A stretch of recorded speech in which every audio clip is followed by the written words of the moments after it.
There's something that is bothering me. It keeps bothering me.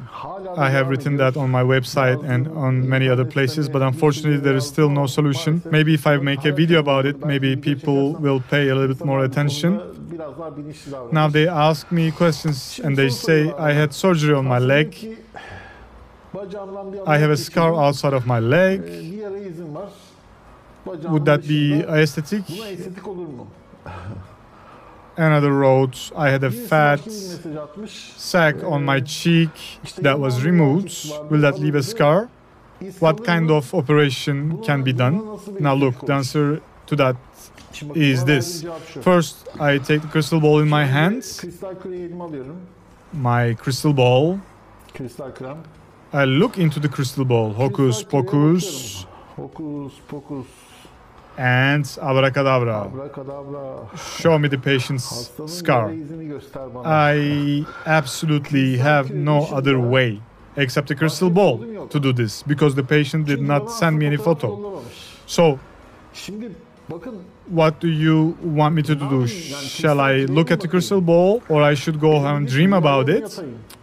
Or am I supposed to develop telepathic abilities or something? I don't know. So if the patient doesn't send me a photo or something, if I don't see the scar, how can I answer to that? I have to reply to the message asking them to send me a photo. This is getting more and more difficult and my workload is also increasing. There are already too many messages coming in. Please, you're asking me something visual. Our job is visual. When we keep files, we put the patient's photos in them. We store the patient's photos on our hard drives. We are not internists, so it's not like you send me the blood samples, X-rays, and I'll diagnose that. There's no such thing. Our job is visual. If you don't send me any photos, it is impossible for me to send you an answer. I have to send you another message asking you to send me the photos. Please think before you ask any questions. How can anyone ask me if the scar on the cheek is going away without sending me a photo? I'm very curious about it. What kind of logic is that? Do you think I really have a crystal ball and I will see into it? Please, please, please send me photos. Of course, it is better to come and be examined. But sometimes the patient is out of town, is out of country. I can understand that. We'll have a general idea, but it is better to get examined. If the patient is far away, have him send a photo that gives me an idea. I will write him back. But if you don't send a photo, I don't understand the point. I swear to God, I wrote this to some patients tonight. I will dream. If I see it in my dream, in the morning, I will answer to you. What else can I do? Please, please send me different photos from different angles. Sometimes they shoot so close so I can understand anything from those photos. The patient shoots very close to the scar, then I cannot answer because it is important for us to know in which part of the body the scar is located. This is very important. Sometimes I tell the patients to send me a photo. He sends me a picture of himself on the beach with his friends on vacation. I mean, it is really strange. What we want is the photo that shows where the scar is on the body to give us a general idea, right? Please, so you are really increasing my workload by 20% at least. I have to write unnecessary answers to the questions so you can send me a real photo. The patient shows me his photo on the beach. I say I want the pictures of the scar and so on. If you do it like that, it takes too much time. I want photos about visualizations. Because what you're asking for is a visual thing. Could we do an aesthetic surgery on it? How much will it cost? How much does it help? I just say, please, thank you.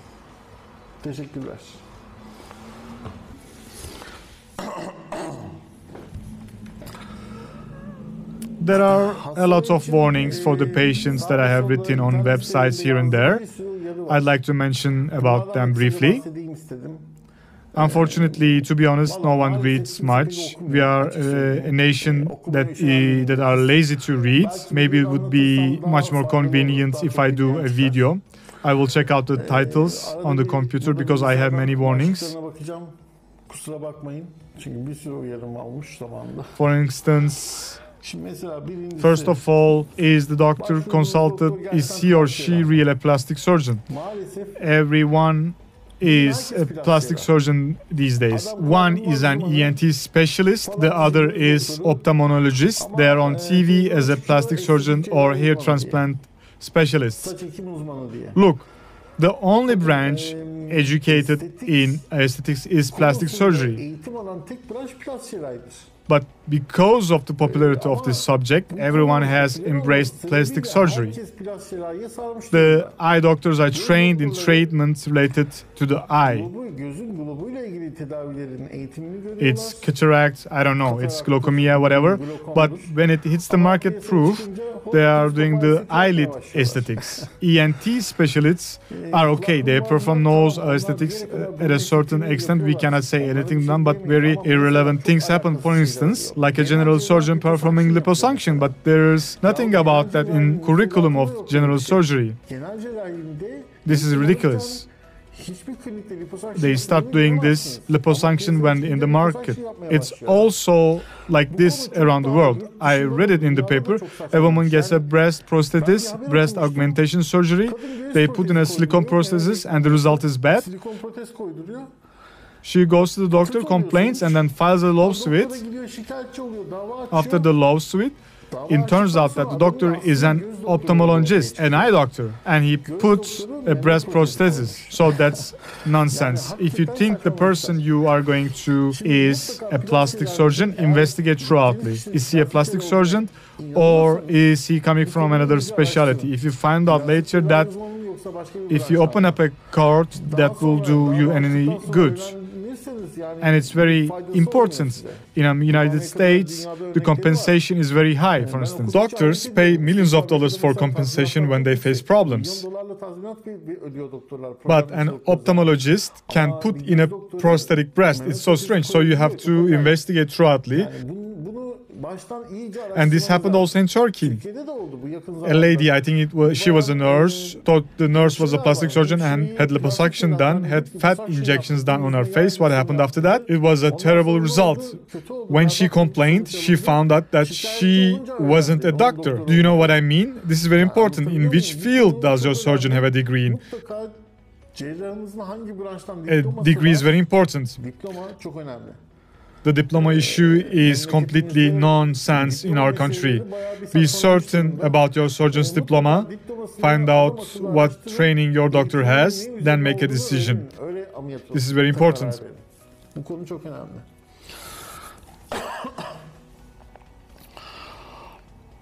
Another thing, patients can be late for their appointments. Okay, it could happen, but if you're late, Istanbul traffic is obvious. Call me and say that you're going to be late. I'm on the way. One day I had an incident, this is why I'm telling you this. The patient didn't show up for his appointment, so I left. It was my last appointment. After 3 hours, patient called me. In the meantime, the clinic was closed. It was 9 p.m. or so. The patient said, I'm at the door, the clinic's closed. There's nobody here. I had an appointment. When did you have this? 3 hours ago. Sister, I mean, shame on you. If you're late, you're on your way. If there's anything like that, just make a call. One phone call. Everybody has a cell phone in their pocket. Please call me and let me know about this.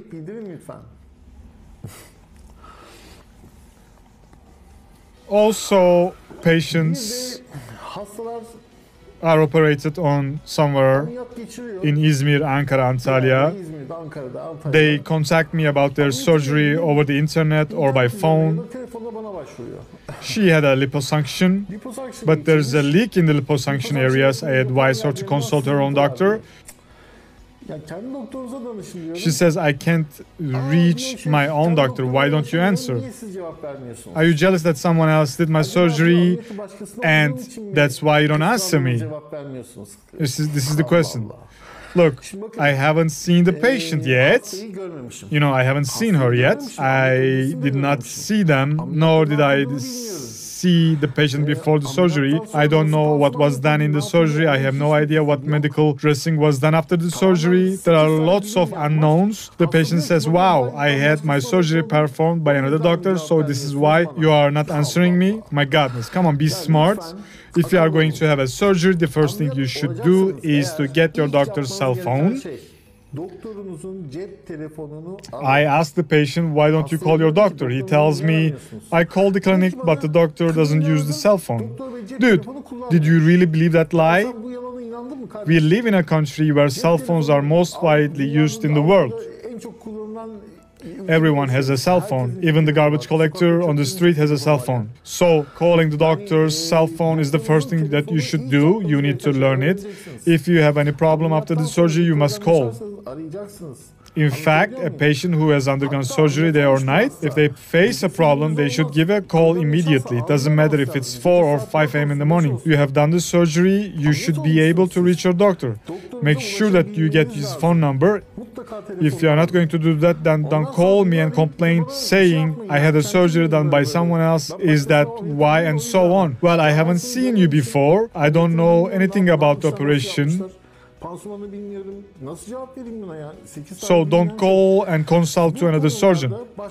If you had the surgery, the person needs to answer you is your own doctor. And apart from that,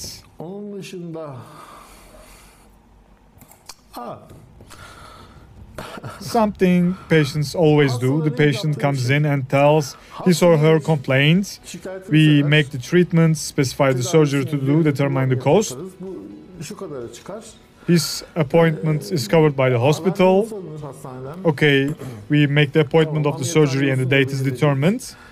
And on that date, at the end or in the morning at the hospital, doctor, should we do that too?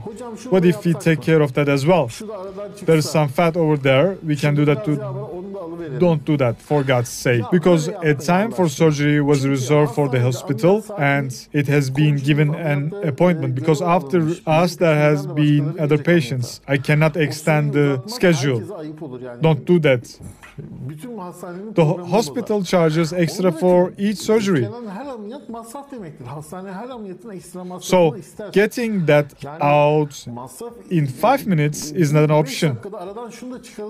But patients have a tendency to do this. The price is already set, so let's add this and that. Unfortunately, that's not how it works. Hospitals charge separately fees for different operations. Discuss these with your doctors in the beginning. Let's add this and add that. You cannot even offer such things, please. Let's see what else we have here.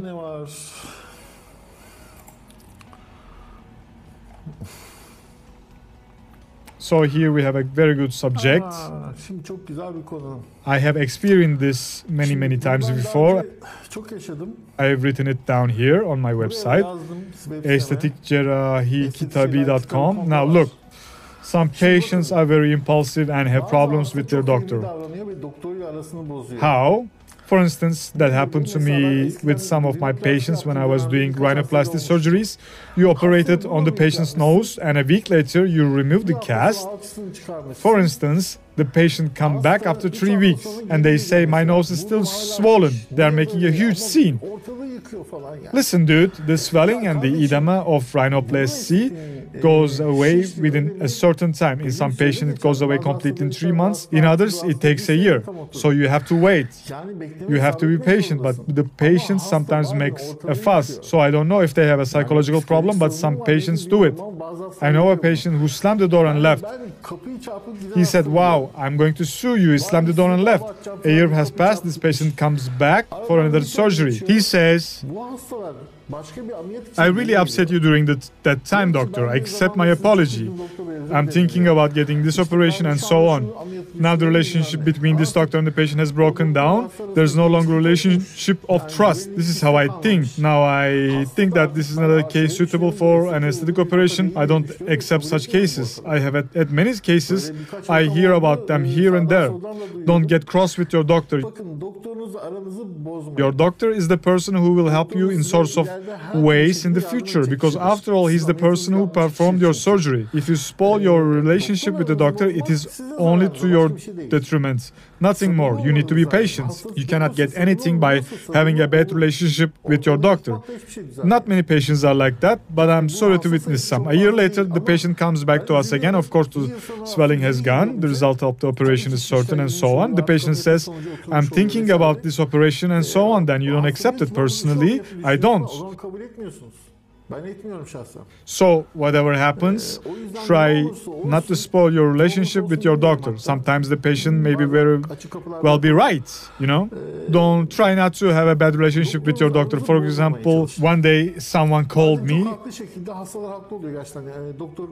and she asked me about liposuction. The woman had liposuction. She went to her doctor for a checkup and he offered to take her out to dinner. The woman said that was officially a harassment. When I declined, he stopped calling me for a checkup. If something like this happens, then seek help from another doctor. I advise that lady to see another plastic surgeon as soon as possible. Describe your situation. I'm afraid there's nothing to do. There are some plastic surgeons like that, but if there's no such situation, do not unilaterally destroy the relationship you have with your doctor. Be a little bit more patient. Many of these surgeries are not operations with instant results. You need to be patient. After you see the results, it is no longer useful to go back to your doctor. I don't accept such patients. I don't think other of my colleagues accept them for a second operation either. Let's see what else we have here. Patients used to apply us by email. Now they use WhatsApp more often. Messages come through the website too. Only sometimes the question is answered. The patient asks a question, I wrote the answer, he asks something else. I answered him too, then he asked something else. So I have a patient. We interacted with this patient so much within that day. I sat down and wrote down how many emails we sent each other. We mailed with this guy for 130 times. I mean, it would make much more sense to come and get checked out. We don't have that kind of time. Don't send a thank you email on the responses I put on the site. Even reading a thank you email is a waste of time. If 50 people send thank you emails, it is to open and close 50 emails.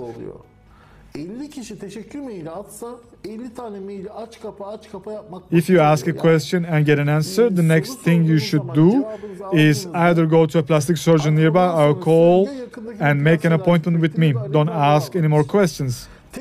Don't send me emails to thank me. We try to reduce unnecessary emails as much as possible. But some patients officially turn into a chat.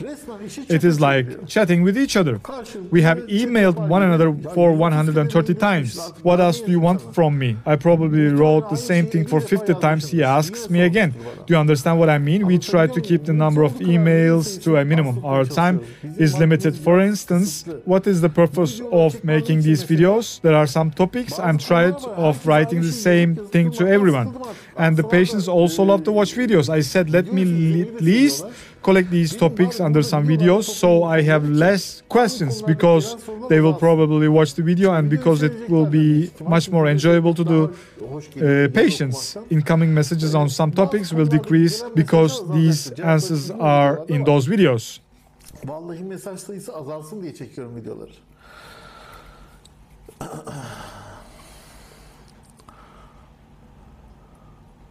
Well, yes, there's also another problem here, the problem of the millimetric calculation. Patients sometimes want millimetric symmetry. meaning that they think of such millimetric things that when the patient looks in the mirror, they put on a ruler and sometimes they measure it millimetrically. Are the ears the same size or the eyebrows are the same size? This is nonsense. Do you look at someone on the street that way? It's impossible. One day I had a young boy came to me and said, I have jug ears. I looked at him and asked, I can see any jug ears. He said, one of my ears is wider than the other. I said, no, I mean, no one can see it, no one can notice it. It is such a small difference. I sent the child away and I told him he doesn't have jug ears. I mean, asymmetry is very hard to notice. Then he came back again with the same complaint. He kept saying he has jug ears. And I said, bro, if you look in the mirror from one side and compare both sides, of course you are going to see a little bit of asymmetry. Everybody has that. But anybody who sees you in the street is not going to call you a jug-eared. When I take pictures after the surgery, we have to draw a millimeter ruler like this and measure to evaluate the difference. I sent the kid back again. He came back for the third time with his father this time. He says, surely one of my ears is a jug, so I want an operation. Do you know what I did? This is the third time you have come here. And I said, this is the third time. I told him, did you see the asymmetry in my ears? Did you notice it? And then I stood in front of him, opened my ears. Look, I have one ear, my right is a little wider. You've already come and go for the last 3 times. Besides, the asymmetry in my ears is much greater than the boy. He didn't even realize it. So, you know what I mean? That's what I ask. You come in here and go, and you talk about asymmetry in your ear, but my asymmetry in my ears is greater than yours. But you don't even realize it. So there's no point in making such millimetric calculations. In any case, such a millimeter correction is very difficult in surgery. We correct what is visible to the eyes. So if you say jug ears, if the ears are too wide, then we can do the operation. So I explained the thing to the boy, showed the ears. I said, look, I actually have one wider. His father already agrees. He says, he's obsessed. Don't try to correct such small millimetric deformities that no one will notice. Nobody in the world is that symmetrical anyway.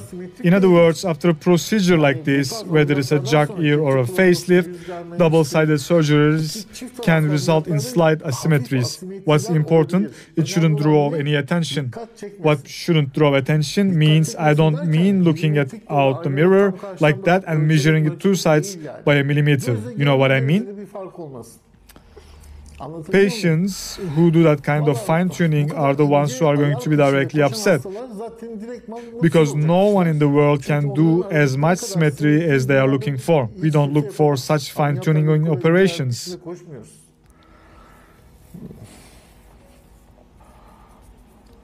We are now in 2017. It is 2017. Everybody has a mobile phone, but there are still a collect call, you know? Thanks to the patients, I've learned that there's a collect call which still exists. The patient wants to ask something and he gives me a collect call. Messages appearing asking you have a collect call, do you accept? Well, for God's sake, if you are going to ask something, at least ask by WhatsApp or email. It's for free. Why do you want me to pay? I don't get it. Be fair. I don't accept collect calls. I'll tell you right here. In the meantime, it still exists. This collect call system still works. Another thing is the money problem. Now, it's a problem that doesn't really exist. Since you are undergoing a surgery, it has a cost. The surgeon has a money to get. There's a hospital expense. If the material is to be used, it has also a cost. There's a tax, VAT, and so on. And unfortunately, when we talk about money, it is very expensive to everyone. Everything is expensive to everyone, no matter what. When the patient comes for the first time, they want for everything. Money doesn't matter. But when it comes to the point of money, we talk, examine. decide on the surgery, etc. When it comes to money, it will be very expensive. Now some patients say, I don't know if we can pay later, if it can be made in installments. In other words, we should never talk about money. When it is said that the cost is this, if you can afford that cost, then have the surgery. If not, don't. Say that if you cannot, but unfortunately, patients also say, wow, a money grabber. So now everything is a price. When you go shopping in the supermarket, do you also say, wow, this is too expensive or something like that? Of course, there are those that make those operations for very expensive and those that make it cheaper, but that's something you will determine yourself. If you cannot afford the person who does it for an expensive cost, you will have it done by another person. This is how it is.